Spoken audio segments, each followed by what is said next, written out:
Bonsoir, il est 20h en Guinée. Bienvenue dans cette édition d'information. Les titres. Moussa Sidibé, Moussa Condé, dit Tatavieux, Ibrahima Souri à l'entouré décédé et la société China National Fishery Corporation sont assignés en justice. Tous poursuivis pour faux et usage de faux en écriture publique et abus de confiance par devant la chambre de jugement de la CRIEF. Le procès a débuté ce lundi. Protection de l'environnement en Guinée, bien qu'ignorée, les fleuristes jouent un rôle de premier plan, mais à Conakry, la pratique de ce métier rime avec difficulté, manque de clientèle et résilience. Vous allez le voir dans ce journal. Et parlant d'environnement, nous touchons ce soir la pollution marine. Le phénomène gagne du terrain au port artisanal de Yarumbaya, c'est à Dabondi, en banlieue de Conakry. Sur place, les pêcheurs alertent sur ce fléau qui menace la biodiversité. Reportage à suivre dans un instant.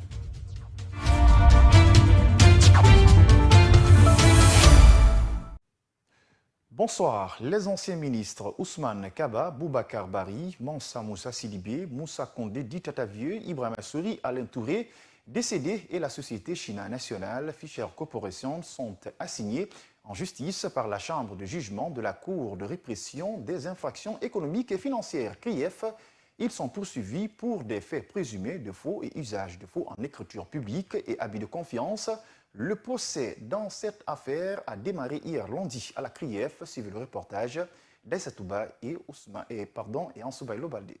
Sur les 5 prévenus cités à comparaître, seuls 2 ont répondu présents dans la salle d'audience. Il s'agit de Boubacar Bari, ancien ministre de la Pêche, de l'Élevage et vice-président de l'UFR, et de Mansa Moussa Sidibé, ancien ministre de la Pêche et de l'Aquaculture. Ces derniers ont été interrogés sur leur identité pour donner le coup d'envoi du procès, ce en attendant la comparution des autres prévenus. C'est une vieille affaire datant de 1997, dont la plainte est portée par la société Bankina Pêche. Bankina travaillait avec un groupe chinois depuis 1993.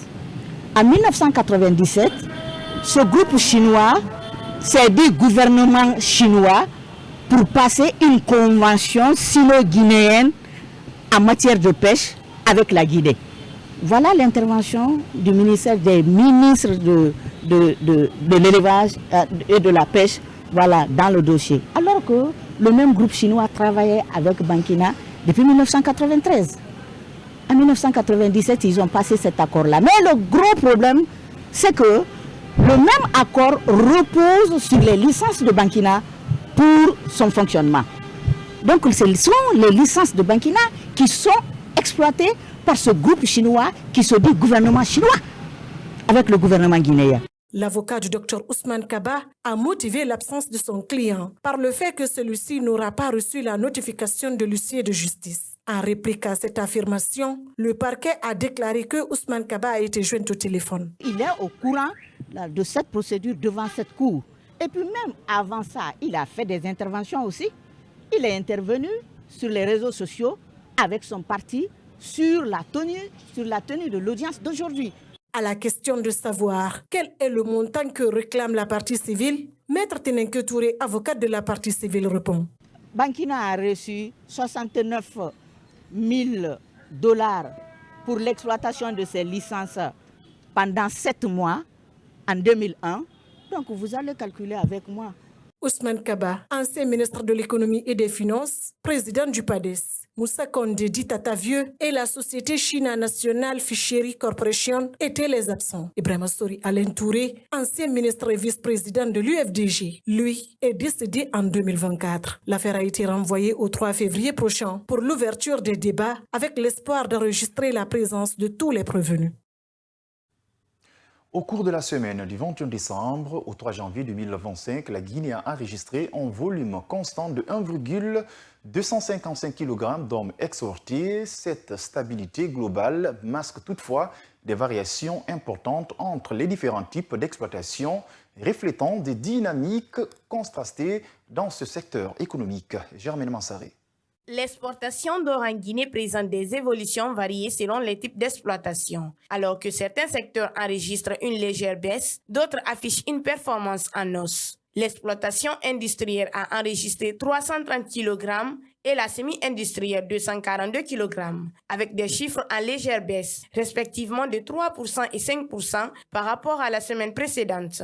Parmi les acteurs principaux, la société aurifère de Guinée, Saga, s'impose avec 254 kg exportés, suivi de Guinée Gold Exploration avec 217 kg et Koursa Gold Mine avec 77 kg. Cependant, la bonne nouvelle vient de l'exploitation artisanale, qui a vu une progression notable, avec une production de 682 kg, soit 54% de la production totale. Elle affiche une hausse de 5%. Les comptoirs d'achat jouent un rôle crucial, reflétant l'importance de cette créativité dans l'économie locale. Enfin, l'Institut national de la statistique rappelle que les Émirats arabes unis, l'Inde et la Suisse demeurent les principaux partenaires commerciaux pour l'exploitation d'or guinéen. Ces chiffres illustrent à la fois les défis et le potentiel de ce secteur clé pour l'économie du pays. Et puis, un incendie d'origine inconnue s'est déclaré dans un bâtiment R+1 à Yimbayataneri. Pas de perte en vie humaine, mais les dégâts matériels sont considérables. Les sinistrés disent ignorer les causes de l'incendie. Pour le moment, Djibabari et Ansoubaïlo Baldé étaient sur le terrain. Suivez le reportage. C'est une maison d'un étage qui a brûlé en pleine journée de ce mardi à Yimbayataneri, dans la commune de Bessia. Pas de perte en vie humaine. Et il a fallu des heures de lutte pour que le feu soit maîtrisé. Selon Karim Sissé, jeune frère du concessionnaire, rien n'est sorti de la maison. Il paraît qu'il y avait une chambre là-bas. Donc, le feu, la fumée est sortie dans l'armoire. Donc, immédiatement, ils étaient assis devant la porte. Maintenant, quand ils ont vu le feu monter, la fumée monter, maintenant, ils sont partis directement forcer la porte, ouvrir la porte. Maintenant, pour voir ce qui se passe. Mais ils ont vu la fumée monter, mais ils ne connaissent pas où se trouve l'origine du feu. Maintenant, ils sont partis faire sauter le disjoncteur. Après, le feu a commencé à enflammer immédiatement. Donc, tout ce qui était dedans, la télévision, tout est calciné. L'armoire, tout est calciné. Rien n'est sorti. Quand l'incendie s'est déclaré, les sapeurs-pompiers ont aussitôt été alertés. Mais malheureusement, le premier camion est venu vide sur le lieu. Une attitude fustigée par Alpha Dioba, voisin. Mais ce qui est sûr, les gens ont appelé aussitôt et vraiment nous sommes à 2 minutes de la commune. Voilà, de la commune. Les pompiers, les sapeurs-pompiers qui sont venus, le premier intervenant n'avait pas de matériel pour intervenir parce qu'il n'avait pas d'eau. Il n'avait pas d'eau. Sinon, si le premier avait réussi à jouer son rôle comme il faut, franchement, l'incendie n'allait pas continuer. On allait intervenir à temps et puis gérer la situation. Mais par la suite, ceux qui sont venus après avaient de l'eau. Après, ils ont pu contenir l'incendie. Au moment où nous quittions les lieux, le voisinage, les membres de la famille sinistrée, les sapeurs-pompiers et la police étaient à pied d'œuvre pour éteindre complètement le feu. Comme annoncé au sommaire, les fleuristes jouent un rôle souvent ignoré par certains dans la société. Pourtant, ils contribuent à lutter directement ou indirectement contre le réchauffement climatique. En mettant l'accent sur la biodiversité et la préservation de l'environnement, ils contribuent à un avenir plus vert. Ceux qui vivent dans cette activité ne cachent pas leur déception sur les difficultés qui traversent ce reportage. Germaine Mansari. À Conakry, les fleuristes contribuent à leur manière à la lutte contre le réchauffement climatique, même si leur rôle est parfois sous-estimé. Le travail en faveur de la biodiversité et l'amour qu'ils ont pour la nature font d'eux des acteurs clés dans la préservation de l'environnement. Mohamed Silla, fleuriste depuis plusieurs années, nous parle des différents types de fleurs.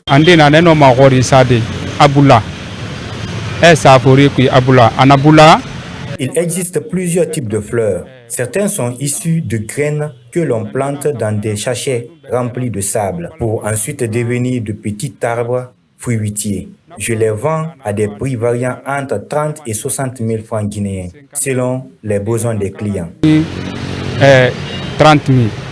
Notre client ira besoin qu'il y en a. Voilà, tout le monde. Amoureux des fleurs, Kerfala Kamara est un client fidèle. Il connaît les bienfaits des fleurs et leur importance dans la vie de l'homme. Parce que J'aime beaucoup les fleurs car elles apportent de la fraîcheur. Quand on en plante, on peut s'asseoir sous l'ombre avec sa famille. C'est cette utilité qui me motive à acheter des fleurs. La vente des fleurs n'est pas chose facile. Mohamed Silla, vendeur, fait son activité avec beaucoup de difficultés, comme il nous l'apprend.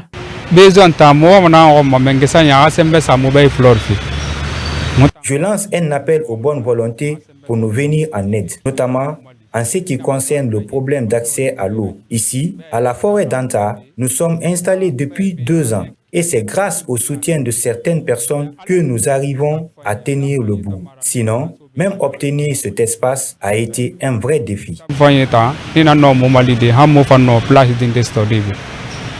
Alors que le monde fait face à des défis environnementaux, il est important de valoriser et de promouvoir l'exercice de la vente des fleurs et des plantains. Cela pourrait aider l'humanité à combler le déficit d'arbres dans les forêts où il y a énormément de la coupe abusive. Planter un arbre par chaque être, c'est agir pour un lendemain meilleur. Le port de Yarumbaya à Dabondi, autrefois connu pour la beauté de ses eaux scintillantes, est aujourd'hui confronté à une pollution marine croissante. Cette agression de la nature est causée par l'influence des bacs à ordures et de dépotoirs adaptés. Une situation qui inquiète les habitants et les pêcheurs. Ils ne parviennent pas à sortir de cette dégradation. Reportage Khadija Kaba.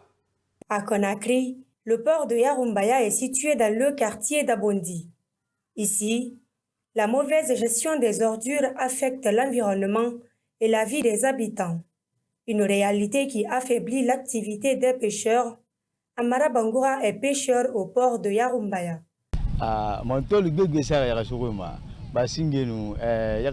C'est une difficulté pour les pêcheurs.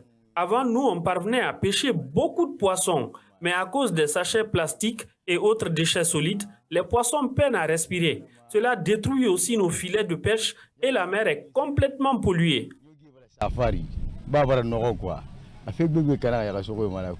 L'insuffisance des bacs à ordures encourage les habitants à jeter les ordures ménagères dans la mer. Ces pêcheurs et riverains ne mesurent pas l'impact de la pollution marine sur leur activité et leur bien-être.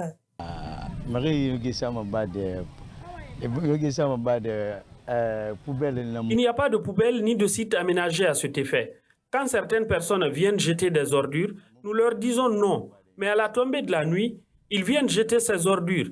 Il n'y a pas de camions qui viennent dans ce port pour récupérer ces ordures. Nous souffrons énormément.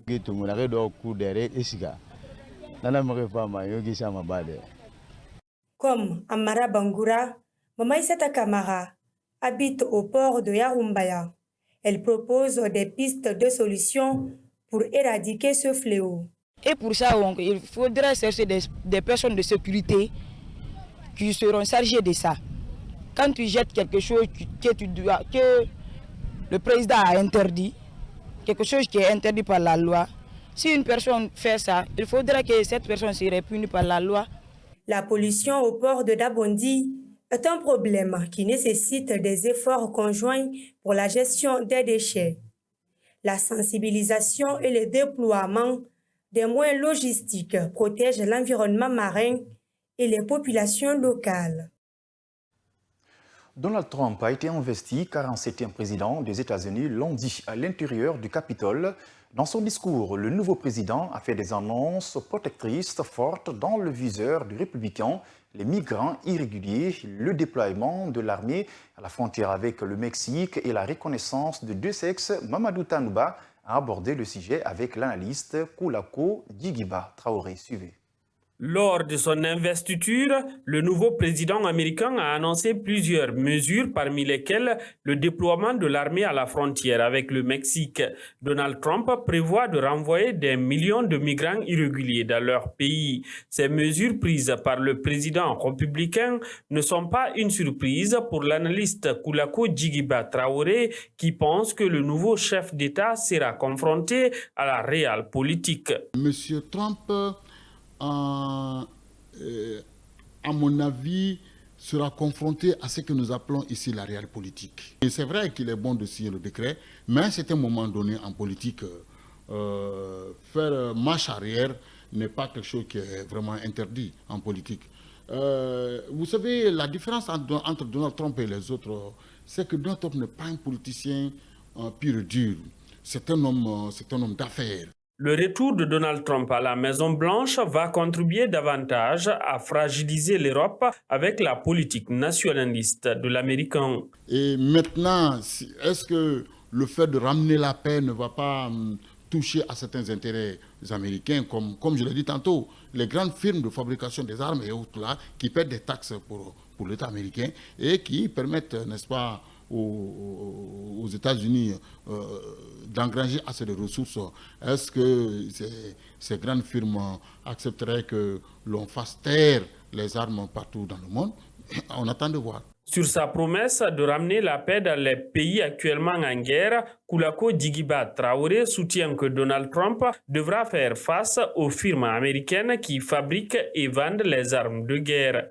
Et les Européens, avec l'arrivée de Donald Trump, se rendent compte qu'ils ne sont plus, si vous voulez, ils ne sont plus ce bébé-là qui a comme maman protecteur les États-Unis.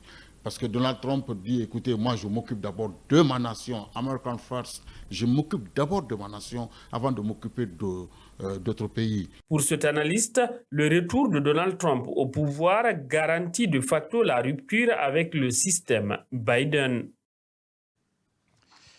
Koulako Djigiba Traoré s'est exprimé sur la politique américaine vis-à-vis du continent africain. Il pense que les dirigeants africains doivent cesser de compter sur l'aide des autres. Il est au micro de Mamadou Tanouba.